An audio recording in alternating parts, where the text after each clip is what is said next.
diperintah itu oleh anaknya. Ibunya sangat takut pada anaknya, bukan anak takut pada ibunya, ya. Bukan anaknya takut untuk berbuat pada ibunya, tapi ibunya yang berbuat baik pada anaknya takut. Nanti kalau tidak diberi jaminan hidup oleh anaknya, maka disuruh apapun mau. Sekarang banyak orang tua diperlakukan semacam itu, lakukan semacam itu. Nah, itulah tanda-tanda terdekatnya kiamat. Itu tanda-tanda aja. Belum kiamat, masih tanda-tanda makin dekatnya kiamat itu ada budak melahirkan tuanya. Jadi singkatnya ada seorang ibu yang melahirkan anaknya, tapi dalam kehidupannya ibunya seolah-olah diperlakukan sebagai budak, harus nurut apapun perintah anaknya. Lah anaknya yang dilahirkan oleh ibunya mestinya taat pada orang tua, ya toh? Di dalam Al-Quran diterangkan wa'budullah wa la tusyriku bihi syai'an wa bil walidaini ihsana, tapi enggak ini, ya.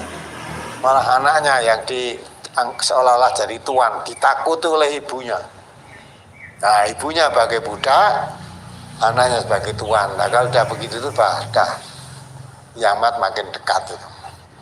Apalagi berikutnya, apakah kalau bumi sudah mau hancur, apakah manusia itu akan bertanya hari apakah ini?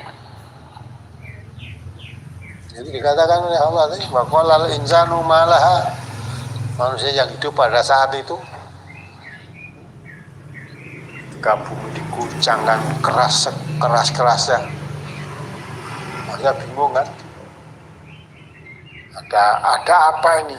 Kalau gempa bumi yang pernah hidup dia lakukan itu tidak seperti itu.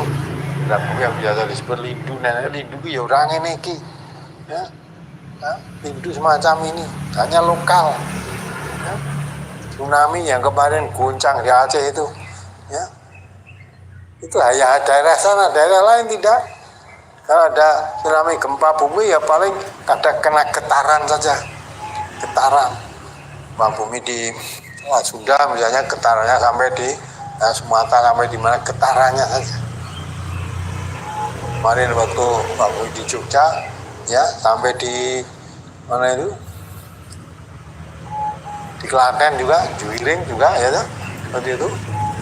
Ada di Gantiwarna juga itu, waktu itu kita kirim relawan ke sana dulu. Gimana Pak, di Gantiwarna banyak rumah yang rubuh, tapi di sini enggak ada apa-apa. Tapi hari kiamat nanti menyeluruh, tidak ada tempat yang aman. Mau orang lari kemana sama aja, kamu lari ke sana, lari ke sini sama saja. Mencari tempat yang aman ya ada. Maka manusia bingung. Wa qalal insanu, manusia berkata malah apa ini, kejadian apa ini?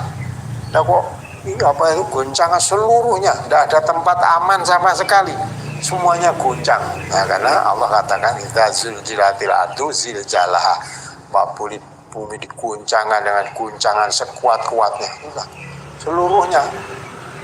Ya, kalau kemarin ada jadi, ya, bumi pindah tempat, ada yang karena di Palu, ya, namanya buminya pindah, sawahnya pindah, desanya pindah, lakukan tadi yang jalan gunung-gunungnya tadi kan kiamat nanti, itu baru tempat pindah. Itu manusia banyak yang bingung ini. Tapi di luar Palu aman semua. Di sini pun nggak terjadi apa-apa. Akhirnya orang-orang Palu saat itu, warga MTA juga yang ada di Palu, udah takut melihat kejadian itu, melihat bumi berjalan saat itu takut. Akhirnya pulang semua, orang warga MTA pulang ke sini semua, menceritakan keadaannya. Nah, setelah itu artinya di sana begitu goncang, di sini aman, maka udah pulang ke sini. Nah, setelah dengar berita lagi aman lagi, kayak orang sekarang udah kembali lagi ke sana. Kegiatan pengajian jalan lagi di sana. Nah, tempat yang seperti itu kiamat nggak ada lagi. Kini goncang, kono aman tuh nggak ada. Semua merata seluruh dunia ini. Maka manusia bingung mau lari kemana. Semuanya sama saja. Maka orang bertanya, wa qalal insanu malaha. Manusia berkata, mana apa ini? Kejadian apa ini? Nah, gitu. Atau yauma idzin tuhaditsu akhbaraha. Pada saat itulah, ya, bumi memberitakan tentang